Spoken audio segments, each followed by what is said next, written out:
in maamul goboleed aqoonsi uu baxsho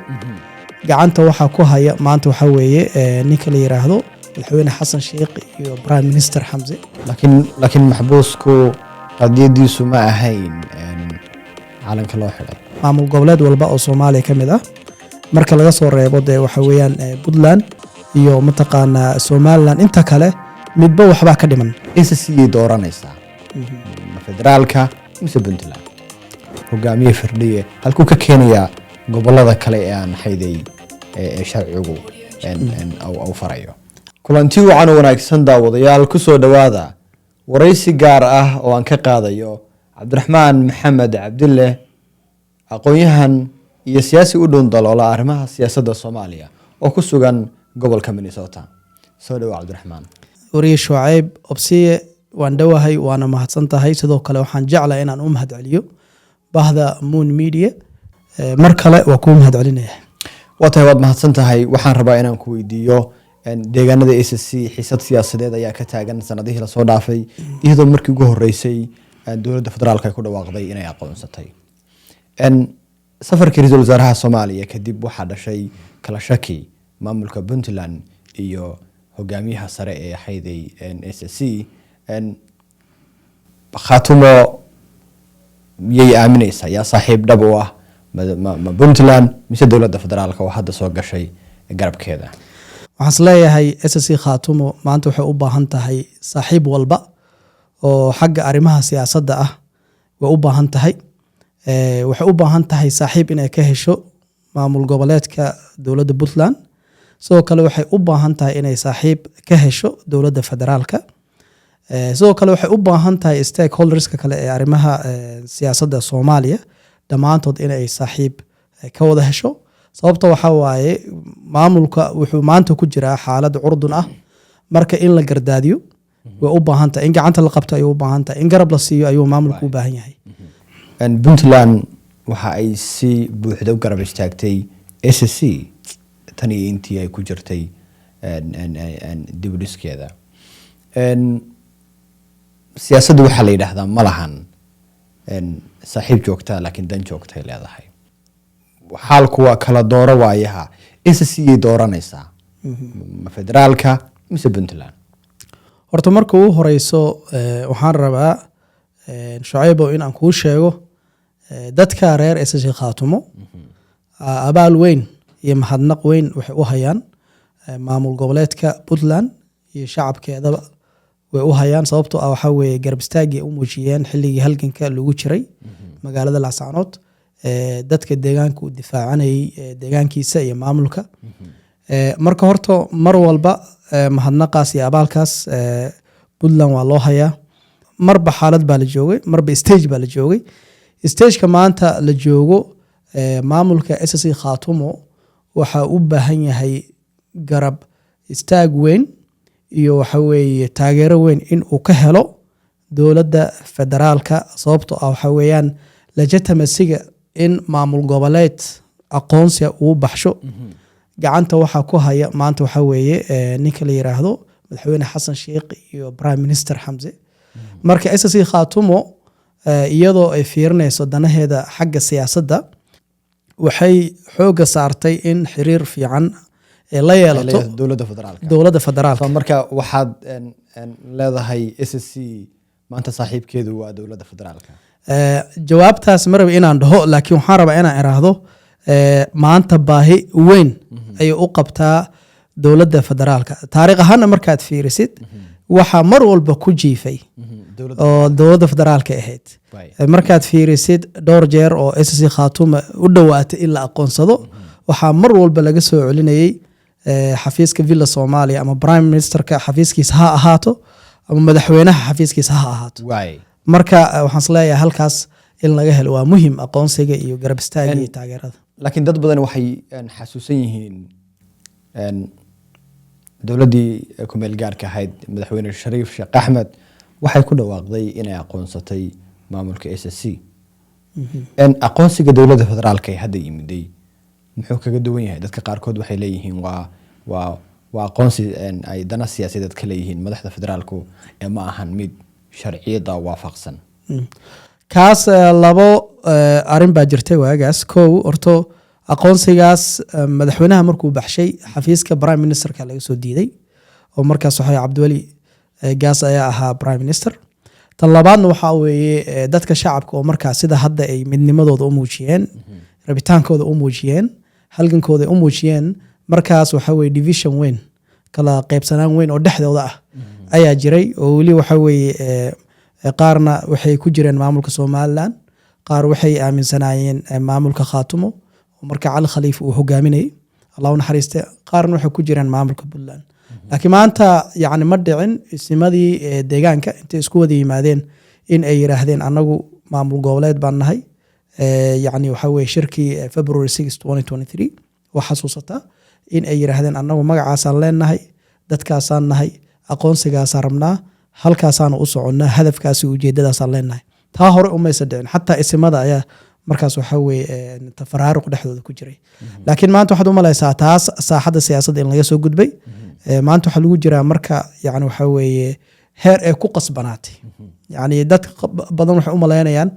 in ay hawshan ay ku imaatay toogsi iyo baryo ma aha laakiin waaqaca siyaasadda Soomaaliya ayaa waxay keentay madaxweyne Xasan Sheekh iyo prime minister Xamse in ay yimaadaan ay arkaan xaqiiqda shacabka ay la kulmaan kadibna markaas ay ku dhawaaqaan in maamul goboleed buuxa la siiyo maamulka SSC Khaatumo waayahay ra-iisul wasaaruhu warqada jeebadiisa kala soo baxay waxa uu yidhi waan aqoonsaday maamulka SSC balse sida uu qabo dastuurka ku meel gaarka ah ama dastuurka qabyada ah ee Soomaaliya waxa maamul goboleed noqon kara waxa xubin ka noqon kara dawladda federaalka Soomaaliya laba gobol iyo wixii ka badan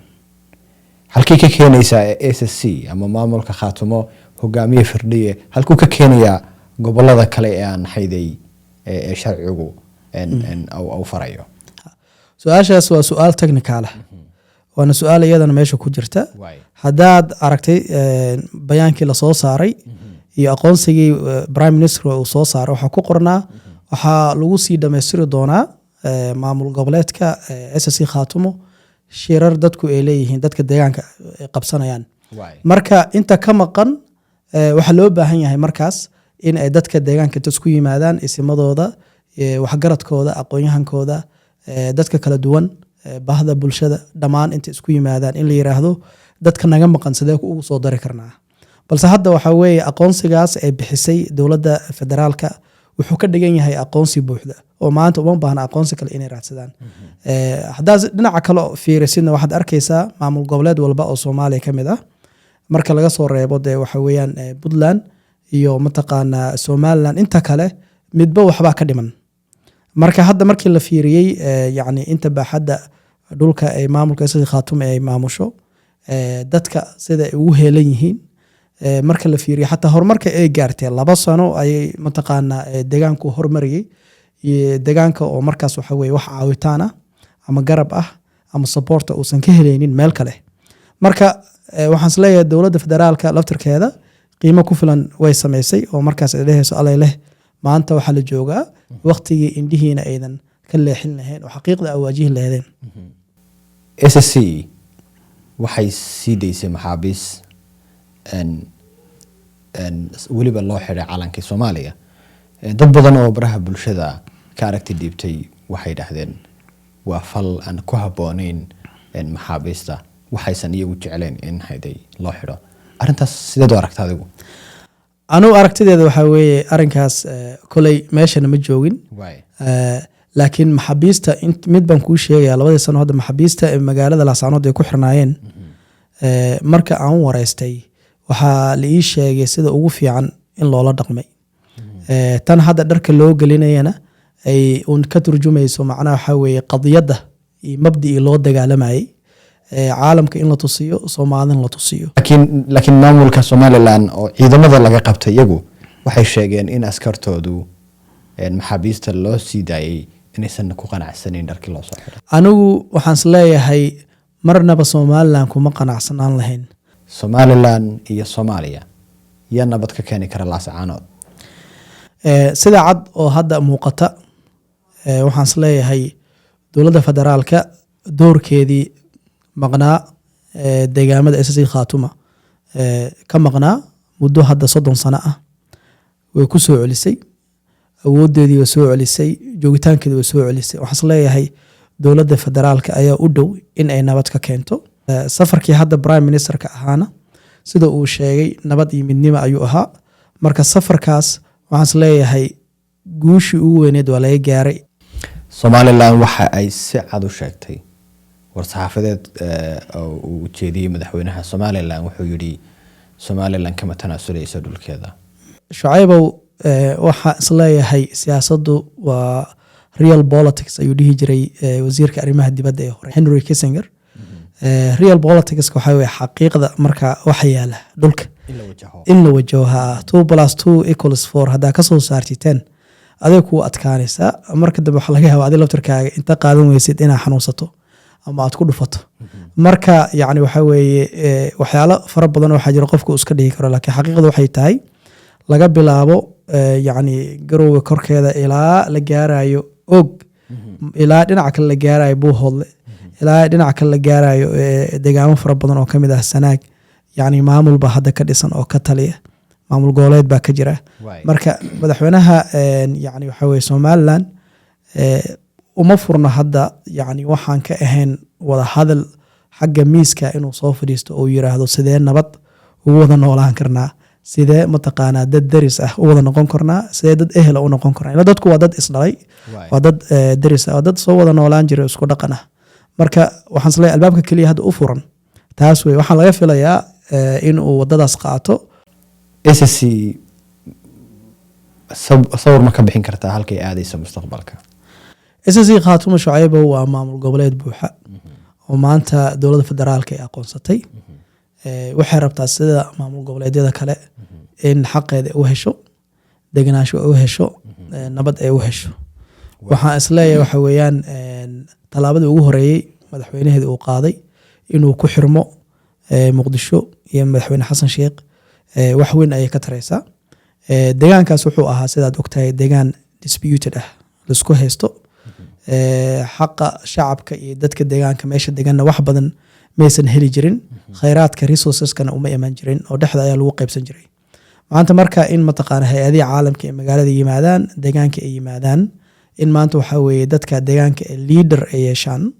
hoggaan ay yeeshaan oo markaas waxa weeye dowladda federaalkana la hadli kara maamul goboleedyada kale la hadli kara caalamkan la hadli kara xaqiiqda waxaan isleeyahay waa shay qof walba Soomaaliya maanta uu mataqaana ku farxi karo